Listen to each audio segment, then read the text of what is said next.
C, F, C. Fattened calf. Pinatabang baboy. Tignan mo yung katabi mo. Ay, sorry. Pinatabang baka. Sorry, excuse me. Ito ang palagi kong tinatanong. Ano ba ang kasalanan ng baka na yun? At siya ay pinatay. Dumating lang yung prodigal son, pinagpiyastahan siya. Anong kasalanan niya? And that happens to many of us many times. Pinagpiyastahan lang tayo. When we are misjudged, when we are, that happens. But all of this beautiful story was the most important is the loving Father. Member po ako ng SP, Samahan ng mga Pinatawad. I have been forgiven by God so many times. At madalas po, ito po si Taning nagsasabi, ikaw, palagi kang pinapatawad, ang kapal ng mukha mo. Sa totoo lang, tama po yun. Kapalmots po tayo lahat kay Lord. Pero please, kapatid, don't forget. On the other hand, the Lord telling you, anak, mahal pa rin kita eh. So, SPPR,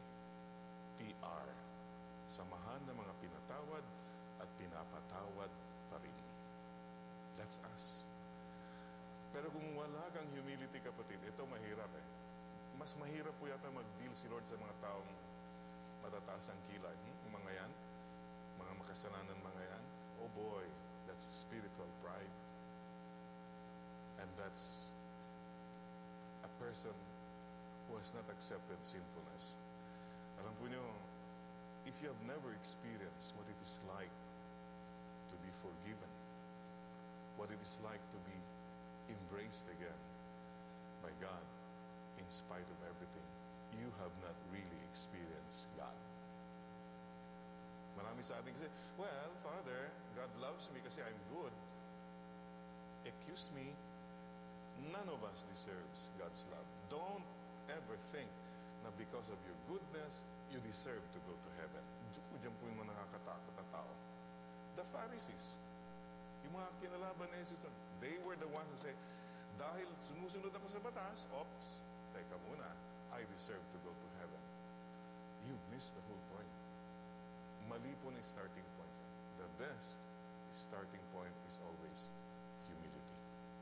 Only in humility can you experience the tremendous love of God for each one of us. Yun lang po mga kapatid. Please, no matter what happens, ano man nangyayari sa buhay mo, gaano man kadumi, ano man putik, mahal ka pa rin ni Lord. Please hold on to that. It is better to be presumptuous of God's love than to doubt God's love. Mabuti na yung akalain mong mahal ka pa rin kaysa yung pagdudahan mo na mahal ka pa rin ni Lord. Yan po ang kasalanan ni Judas. Nawalan siya ng pag-asa, hindi na ako mahal ni Lord. Peter, ang bigat din ng kasalanan niya. Pero nagkapalmok si Peter. Sabi niya, Lord, alam ko makasalanan po ako, pero alam ko mahal po rin niya ako. Oh, he became one of the greatest saints. Mga kapatid, ito lang po pag-asa ang binibigay ni Lord sa atin lahat kayo. At alam po niyo, remember some Sundays ago, I was talking about exit. Yeah, may exit. Please don't forget exit, ha? Lahat tayo mag-e-exit. Baka naman kala, ako hindi ako mag-e-exit. Oh, all of us will exit from this world. Parang wala ka bang planong mag-exit? Sorry, lahat tayo mag-e-exit. And please prepare for your exit. Let it be a meaningful exit. Talking about exit, I'm so sad. Isang kaibigan ko, husband and wife. What an exit they had. Mga 70s, 80s na sila. Ang bahay po nila nasunog sa Cebu last Thursday morning. Husband and wife perished. Si Maning and Norma Pastrana. Wow. What a shock. And katulong nila si Joy. Tapos na. Exit na. Sa mga kapatid, mga nagbabalak pa kung ano-ano mga plano dyan, fine, go ahead. But please don't forget. Life is short. Anong balak ng mga politiko mo kung ano-ano? the end, what for? What does it profit you if you gain the whole world, you gain the whole country, and you lose your soul? Paalaala lang po, mag-i-exit po tayong lahat. And entry to eternity. Sana makapasok tayo lahat sa langit, no? Pinahan mo nga uli ng tingin ng katabi mo. Sa palagay mo ba makakakit sa langit yan? O, sana naman. Oo, I hope so. Promise natin rin sa katabi mo, ha? Shake hands, see you in heaven. Promise, ha? Ayan. Oo. So that's the big picture, mga kapatid. And today, I'm very happy we have all our missionaries here. Ito po, hindi sila mga prodigal sons. Sila naman ang magkakalat ng mabuting balita anywhere in the world. I'm talking about the two. Kagagaling ko na po sa Rojas City with the Barriatos family. I go there every year to be with the family of Father Tony Barriatos, SVD, who died in Paraguay as a missionary, as a young missionary. So let's pray for them, people who continue to spread God's love. Finally, mga kapatid, sana lahat tayo rin. What are you doing the rest of your life? Are you spreading God's love? Are you telling people, "Uy, you're loved. You're okay. It's all right." Positive po. That's the loving Father in each one of us.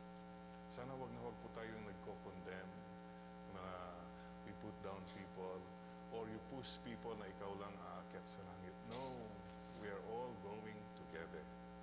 Kaya kung dumating ka sa langit, mag-isa ka lang, ang tatawagin sa'yo ni Lord, "Oh, bakit mag-isa ka lang?" "Well, Lord, ako lang mabait." The Lord will tell you, you don't belong here. You should have brought others with you. So mga kapatid, God is loving and merciful. That's the message. I tell you again, mahal ka ng Diyos. Maging sino ka man. God bless us all. Please smile with the thought, "Yes, Lord, I am so grateful that you love me." Live a grateful life from now on. The forgiven one. If you don't relate with that, I don't know where you're coming from. Learn to relate and say, "Yes, I am a sinner, but you love me. That's why I'm grateful, Lord." Mama Mary, lead us closer to Jesus. At sana po, magbago na tayong lahat. Lalong-lalo na sa ating bayang Pilipinas. Remember, not everything is transactional sa buhay natin. Pera-pera lang. Kung ganun ang pag-iisip mo, you have forgotten the loving Father. Ano kaya kung si loving Father, pinera-pera na lang niya lahat? Wala na. You cannot even feel the love because nabayaran ka lang o tumanggap ka lang, nagbigay ka lang. There are more important things in this life than just money. There's such a thing as love, forgiveness, and peace. So mga kapwa, abo. Di ba may kapamilya, kabilbil. Ako naman po, kaabo. Kapwa, abo. Tayo po yan. Sisters and brothers, let us all rise. Pasalamat po tayo, Lord. You are our God who loves us without conditions.